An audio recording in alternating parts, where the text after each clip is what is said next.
नमस्कार बंधुओं, मैंने सिख गुरुओं के अमर बलिदानों का वर्णन करने हेतु वीडियो बनाने का विचार किया, किंतु फिर लगा कि गुरु नानक देव जी का वंदन करना तो पहले आवश्यक है। नानक नाम जहाज है, चढ़े सो उतरे पार, जो श्रद्धा कर सेवदे गुरु पार उतारणहार। रामायण में कहा गया है, जब जब होई धर्म के हानि, बाढ़ई असुर अधम अभिमानी, तब तब प्रभु धरी विविध शरीरा, हरहि कृपा निधि सज्जन पीरा। गीता में तो स्वयं भगवान श्री कृष्ण प्रतिज्ञा ही करते हैं, यदा यदा हि धर्मस्य ग्लानिर्भवति भारत, अभ्युत्थानम धर्मस्य तदात्मानं सृजाम्यहम्। उसी क्रम में भाई गुरदास जी ने लिखा, खड़ा आइकते पैरते, पाप संग बहु भारा हुआ, थम्मे को न साधु, बिन साधु न दिसे जग विधि कौआ। धर्म एक पैर से खड़ा है, वह भी पापों के भारी भार से त्रस्त है। कोई साधु ही सहारा दे सकता है, लेकिन साधु कोई दिखता नहीं। सो धर्म रूपी बैल ने गुहार लगाई, धर्म धौल पुकारे तले खलोआ। उसकी पुकार सुनकर परमात्मा ने गुरु नानक देव को जगत में भेजा। सुनी पुकार दातार प्रभु, गुरु नानक जग माहि पठायो। तो आइए गुरु नानक देव जी का सुमिरन करें। प्रारंभ में तो गुरु जी की जन्मतिथि को लेकर विवाद रहा, किंतु अब यही मान्यता है कि उनका जन्म संवत 1526 में कार्तिक सुदी पूर्णिमा को हुआ। जन्म के समय अलौकिक प्रकाश के बीच बालक को रोने के स्थान पर हंसते देख दाई भी हैरत में आ गई, और जब ज्योतिषी पंडित हरदयाल को उसने बताया तो उन्होंने भी पिता कालू मेहता जी को कहा, संगत करहि तरहि भव सागर, सकल जगत मई हो ही उजागर, बहुर नरन को करहि उधारा, नाम भगति दे दान उदारा। गोपाल पांधे के पास पिता ने अक्षर ज्ञान को भेजा तो 5 वर्षीय बालक ने पट्टी पर लिखकर उसे ही धर्म का संदेश दे दिया। ननकाना साहिब में वह स्थान आज भी गुरुद्वारा पट्टी साहब के रूप में प्रसिद्ध है।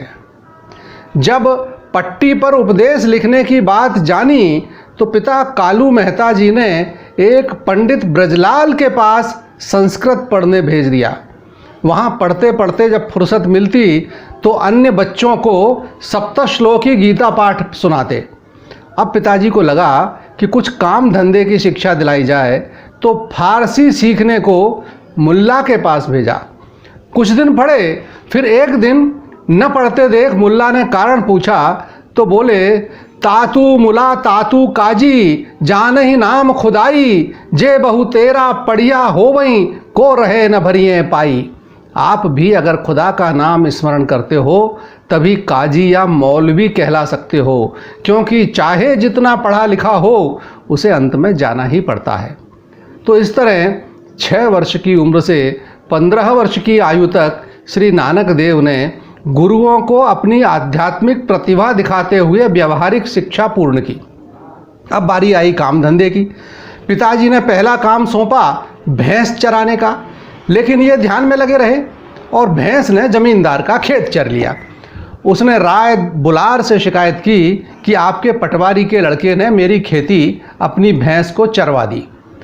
जब राय ने गुरुजी से पूछा तो उन्होंने कहा, पहले अपना आदमी भेजकर दिखवा तो ले कि खेत में वास्तव में भैंस ने चरा भी है या नहीं, कितना नुकसान हुआ है। राय बुलार ने अपना आदमी भेजा तो उसने लौटकर बताया कि खेत में तो जरा भी नुकसान नहीं हुआ है। बेचारा जमींदार हक्का बक्का रह गया। दूसरे दिन फिर भैंस चराने गए तो लोगों ने आकर पिताजी को बताया कि आपके सोते हुए बेटे के सिरहाने एक सफ़ेद सांप फन फैलाए बैठा है। जब लोग इकट्ठा हुए तो सर्प तो गायब हो गया, लेकिन परेशान मेहता कालू जी ने कहा, बेटा भैंस चराने की जगह तुम तो खेती बाड़ी ही संभाल लो। तो नानक देव जी ने कहा, मनुहाली किरसाणी करनी, सरम पानी तनु खेत, नाम बीज संतोख सुहागा, रखु गरीबी बेश, भाव करम करि जमसी, से घर भागट देख, बाबा मैया साथ न हो, इनी मैया जग माइया, बिरला बूझे कोई। मन को हल बनाकर शरीर के खेत को जब तक का पानी देना, संतोष का बीज डालना, सदा विनम्र रहना। अगर प्रेम की यह खेती लहलहा गई तो वास्तविक धन दौलत से घर भर जाएगा। माता पिता कोई साथ नहीं देते, यह सांसारिक माया भी जग को केवल मोहित करती है, इस बात को कोई बिरला ही समझ सकता है। उनकी बातें सुनकर सीधे साधे कालू जी को लगा कि यह टाल मटोल कर खेती नहीं करना चाहते, तो दुकानदारी, फिर सौदागिरी, यहाँ तक कि किसी के यहाँ नौकरी करवाने की भी कोशिश की, लेकिन असफलता ही हाथ लगी। तो पिताजी इन्हें इनके हाल पर छोड़कर चुपचाप अपने पटवारी के काम में लग गए। लेकिन 2-3 महीने बाद उन्होंने फिर कोशिश की और 20-30 रुपये देकर लाहौर की तरफ भेजा और कहा कि इन्हें किसी लाभदायक काम में लगाकर कुछ कमा कर लाना। साथ में भाई बाले को भी समझा कर भेजा।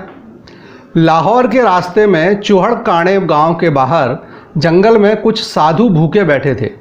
उन्हें देखकर नानक देव जी ने भाई बाले को भेजकर उन रुपयों से साधुओं के लिए खाना मंगवा दिया और भाई बाले को कहा, इससे अधिक खरा सौदा और कोई हो ही नहीं सकता। उस स्थान पर इस घटना की स्मृति में आज गुरुद्वारा खरा सौदा विद्यमान है। तलवंडी पहुंचकर जब भाई बाले ने मेहता जी को सारी बात बताई तो वे बहुत गुस्सा हुए, लेकिन जमींदार राय बुलार ने इन्हें कहा कि नानक तो भगवान का नूर हैं, उनसे कुछ कहने की जरूरत नहीं है, अगर कोई नुकसान कर भी दें तो मुझसे ले लिया करो। विवश होकर कालू मेहता जी ने नानक देव जी को अपनी बेटी नानकी व दामाद जयराम जी के पास सुल्तानपुर भेज दिया, इस आशा में कि वे शायद इन्हें किसी काम धंधे में लगा दें। जयराम जी सुल्तानपुर के नवाब दौलत खान के दीवान थे, अतः उन्होंने नानक देव जी को शाही लंगर और फौज को खाने पहनने का सामान देने के काम में लगवा दिया। गुरुजी जब सौदा तोल कर देते तो 13 के आगे 14 की गिनती बोलना भूल जाते, बस 13 ही बोलते रहते।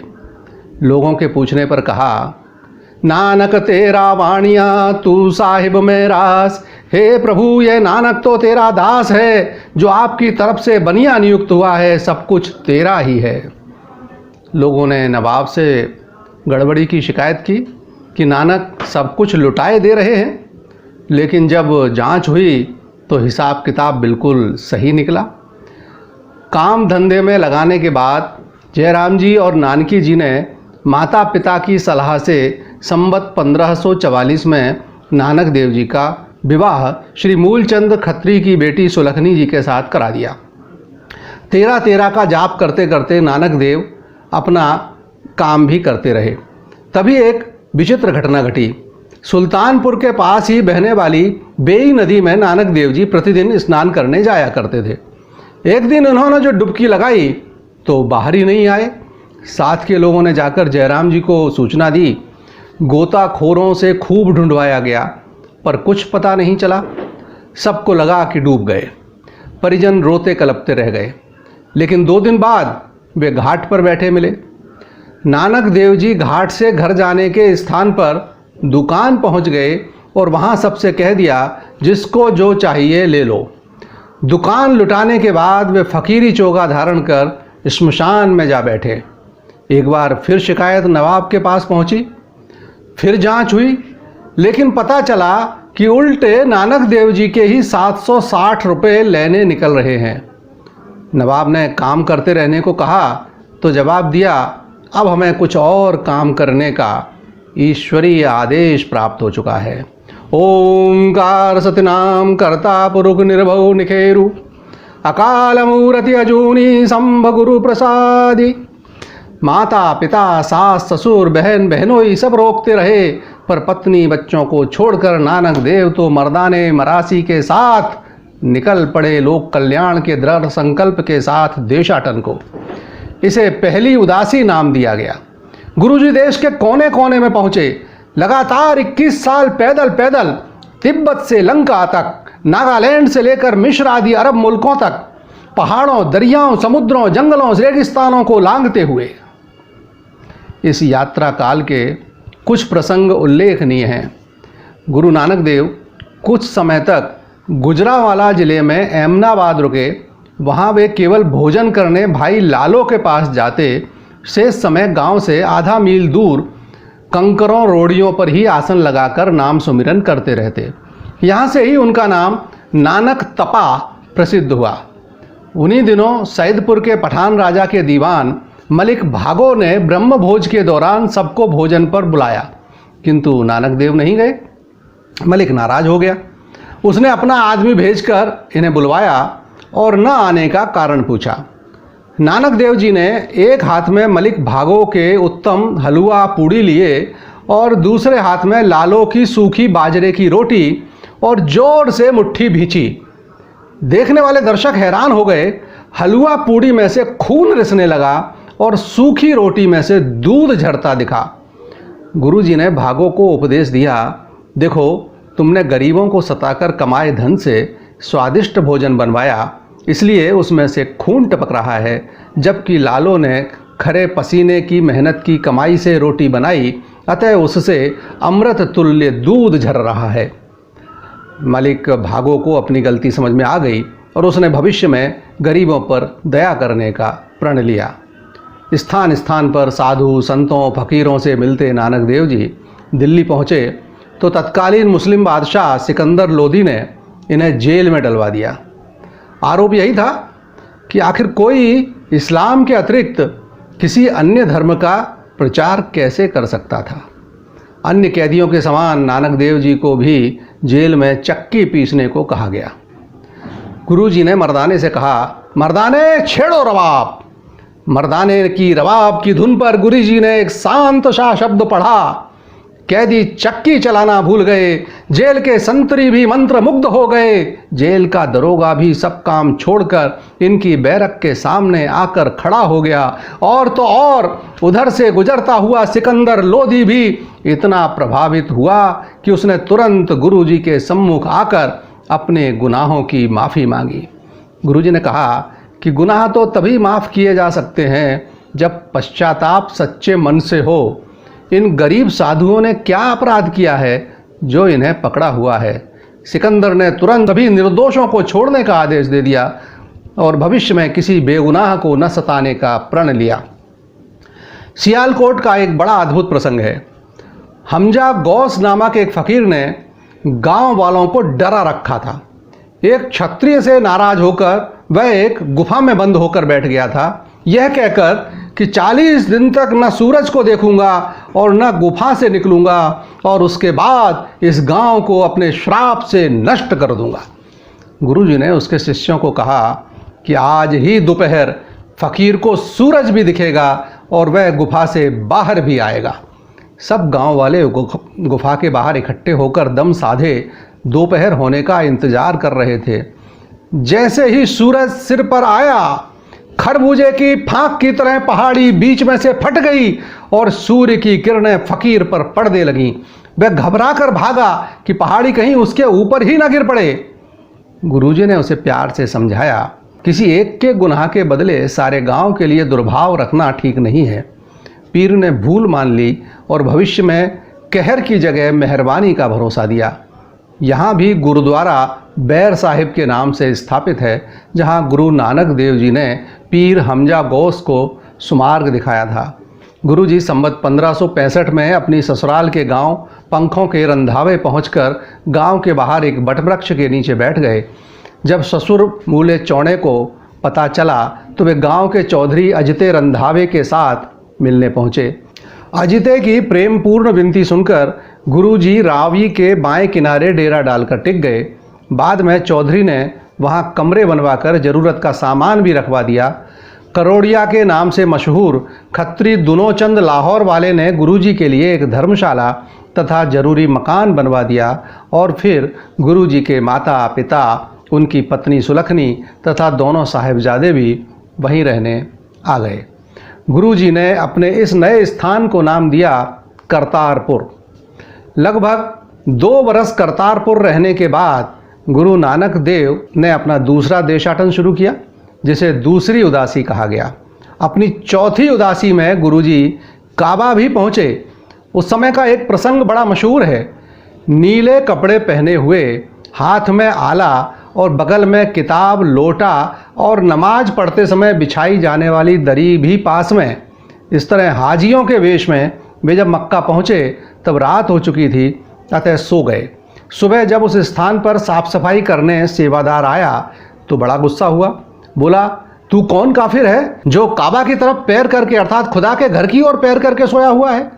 धीरज के साथ गुरुजी ने उस व्यक्ति से कहा, भाई थका मांदा पहली बार यहाँ आया हूँ, मुझे पता नहीं है कि खुदा का घर किस तरफ है। इस समय तो थकान की वजह से हिलने की भी हिम्मत नहीं है। दया करके तुम ही मेरे पैर उस दिशा में कर दो जिधर खुदा का घर न हो। यह बात सुनकर उस शख्स ने बड़े गुस्से और हिकारत के साथ इनका पैर पकड़कर दूसरी तरफ कर दिया। लेकिन उसने देखा कि काबा तो अभी भी गुरुजी के पैरों की तरफ ही है। उसने बार बार कोशिश की, लेकिन हर बार काबा उसे गुरुजी के पैरों की तरफ ही दिखाई दिया। वह हैरान होकर गुरुजी के पैरों पर गिर पड़ा और माफ़ी मांगने लगा। भाई गुरदास जी ने उनकी मक्का यात्रा का वृतांत इस प्रकार लिखा है। बाबा फिर मक्के गैया, नील बसन धारे बनवारी, आसाहति किताब कछि, कूजा बांग मुसलाधारी, बैठा जाए मसीत विची, जिथे हाजी हजी गुजारी, जावा वा सुतारा तिनो, बलि महरावे पाई पसारी, जीवन मारी जतिदी फेड़ा, सुत्ता कुफर कुफारी, लतावली खुदाई बेक्यू, करी पैया होई बजिगारी, टंगो पकड़ी घसीटिया फिरिया, मक्का कला दिखारी, होई हैरान करे न जुहारी, होई हैरान करे न जुहारी। 1577 में मक्का के बाद गुरुजी मदीना, फिर ईरान, तुर्किस्तान और काबुल भी गए।